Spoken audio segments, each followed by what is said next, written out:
This morning we're here with Wayne Dirkman, and Wayne is the owner and an operator of Quality Circuits here in Fergus Falls. So I want to thank you, Wayne, for joining us this morning. And first of all, Wayne, can you tell us a little bit, what does Quality Circuits do? I know you're a manufacturer, and I'd like you to just describe your product a bit. All right, yes, we manufacture printed wiring boards for the medical industry, for the agricultural industry, instrumentation. Anybody that does something electronics is usually built on a printed wiring board. Okay, so you actually manufacture the board right here in Fergus Falls? Yes. We have about 105 employees, and we've been here 22 years. Started as a part of the original Project 500 with Fergus Falls when they had the medallion fire. They needed to replace 500 jobs, and the goal was in 500 days, and we were a product of that. I see. How did you start, Wayne? Did you always have it in your mind to own your own business, or what led you to make this decision? And did you start all alone, or did you have an employee or two right away? Basically, I started alone. I've always been in manufacturing management, and I've always believed that if you treated people right, you could be a lot more successful than the old mode where the manager was responsible for everything, and you had to browbeat people to get work done. Where I thought if you could get them self-motivated, they would do it, and my job be easier. What year did you start, Wayne? 1988. In your own building, or? No, we were in the village incubator building. And one of the unique things that Fergus did is they put together a loan pool program where the money we borrowed was shared between 10 different institutions, and we were able to create a business for the price of a used car loan. So you started by yourself, and then tell me, how did it evolve to being 105 employees and making products that you likely ship all over the country and probably the world? Yeah, basically we start with one account, and part of when you go in your own business, you have to have friends, and you need people. The most important thing is somebody has to get an order. A lot of people could build things, but somebody has to sell it, and somebody has to have confidence in you that you will deliver it. And if you do it right, it'll continue to grow. No, we gradually ramped up, maybe a couple people per month. What we do is we built on each account, took care of the account properly to grow, meet their needs, and then move on to another. We call them partnerships with our customers. And we still have basically every customer we started with 22 years ago. What do you feel has been the biggest risk involved with your business, Wayne? Risk of getting into business is a risk, but an entrepreneur really, if he's going to be successful, you pre-calculate the risk. You don't take a big risk. You move into a project or whatever when you know you can be 99% sure of succeeding. So the only risk is just doing it. Do you have a certain philosophy about your employees, Wayne, and how do you feel that Quality Circuits has affected their lives? The philosophy, one of the reasons I want to go into business and test the philosophy too, of treating people right. What we do is if you take the typical management pyramid where the boss is at the top and the lowly workers at the bottom, what you have to do is flip that over. And the most important guy in the equation is the guy building products, the worker. So if you look at it from the bottom, the manager has to look rather than from the top down. He has to look up to the guy producing product and say, what can I do to help you do it better, more efficiently, lower cost, safer, and flip that pyramid over. Sometimes in today's environment, they make profit sound like a bad word, or like, profits are just huge and they're all on Wall Street and whatever. Tell me, what does profit mean to you and in a business your size?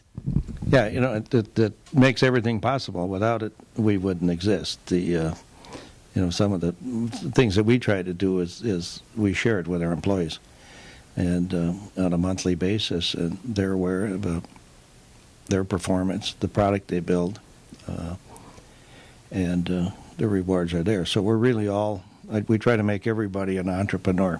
So the people aren't working for me. We're all working for the customer to build a better product and lower the cost. And that's been one of the reasons we're still here and succeeded for 22 years.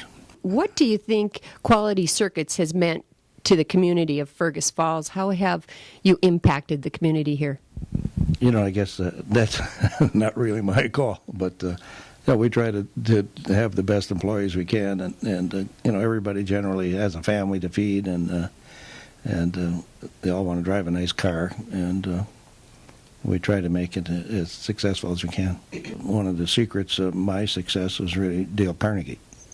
And, so. Did you take that years ago as a young person or recently? I had a buddy that was brave enough to go start his own business, and he attributed that to him. He gave me his books, and they're just principles of dealing with people and how to get along with people, and little confidence builders, and it has an impact, yeah. You run this business in the free enterprise system of America. What does America mean to you, Wayne? America's in trouble. We face it every day with the movement of jobs to China. Everything's based on cost, and products will always find the lowest cost. So we need to find ways to do that, to work together, to get rid of the government burden. We can compete with China, but we're getting to the point we can't compete with our government with all the regulations and the costs that they're adding, and health cost, and we've become our own worst enemy. And so if we're going to stay in business, provide jobs in America, grow jobs, we got to get the government off our back and get a better future. When you started this business of printed circuit boards, what made you think that printed circuit boards were something that was needed in the economy and that was something that you knew how to do? Could anyone have done that? What was unique about your background? Yeah, okay. So basically, I had electronics in the military, and then from there, I got out, and at that point, a division of General Motors was making these rockets, the guidance systems for rockets, and we really were pioneers in the industry. And from there, we broke off, started a company in Milwaukee, and from there, about 3 or more companies after. And, okay. So did you have any formal education in it, or was it education through the military? It comes out of the world of electronics, and the real early beginnings was experimentation and finding ways to get things done, and developing the processes. At one time, we actually used to put molasses in a tank as a grain refiner for plating, which nobody knew what it was, but it did work because it was an organic material which acted as a brightener in the plating tank. And so it kind of evolved from there. And like everything else, all the industries are improving, and now we use lasers, and we can do things in thousandths of an inch, where at that time it was, could we do it at all? I noticed that you hire several engineers now to engineer your product. Was that always the case? Yes. One of the key engineers is you got to have chemical people, because we plate chemistries and the circuits are etched, and so we get mechanical engineers because it's a variety of different disciplines. We have machining, we have drilling, the graphic arts. So design engineers. Now we have electrical engineers, chemical engineers, mechanical engineers, industrial engineers. It's an industrial setting. Did you ever work just a 40-hour week? No. Then that's one of the things about an entrepreneur, basically. If you love to work, I love to work. I'm retired, but now I can do what I want to do, which is work. So I'll dive my boots on. Of the customers that you've kept all the life of this business, where are those customers? Where's this product going to? One of our largest customers is John Deere. Most people would be surprised to see that basically almost 100% of their electronics are built here in Fergus Falls, where we have people driving around in John Deere's. But they're a high-quality company. They're very demanding quality and service. And our name is Quality Circuits. We use the tools to make better quality product. And for 6 years in a row, we have achieved a partnership rating with John Deere. And out of thousands of worldwide suppliers for John Deere, last year we were number one. Of the customers that you've kept all the life of this business, where are those customers? Where's this product going to? One of our largest customers is John Deere. Most people would be surprised to see that basically almost 100% of their electronics are built here in Fergus Falls, where we have people driving around in John Deere's. But they're a high-quality company. They're very demanding quality and service. And our name is Quality Circuits. We use the tools to make better quality product. And for 6 years in a row, we have achieved a partnership rating with John Deere. And out of thousands of worldwide suppliers for John Deere, last year we were number one. Another major market segment for us is the medical field. We make a lot of product for Johnson & Johnson. We make a line of products for harmonic scalpels, which are used in surgeries, where you can take a harmonic scalpel and cut off a blood vessel, seal it, and cut at the same time. So they call it a bloodless surgery.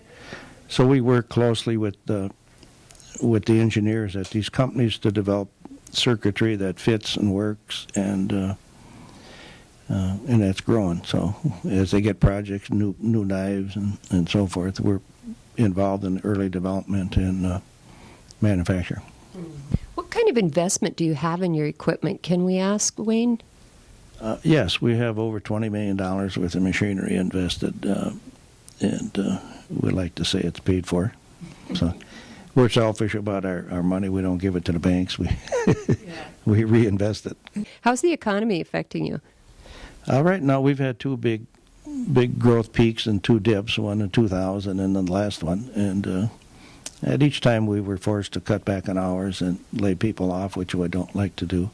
But right now, we're maintaining, and we hope to, at the very minimum, do that.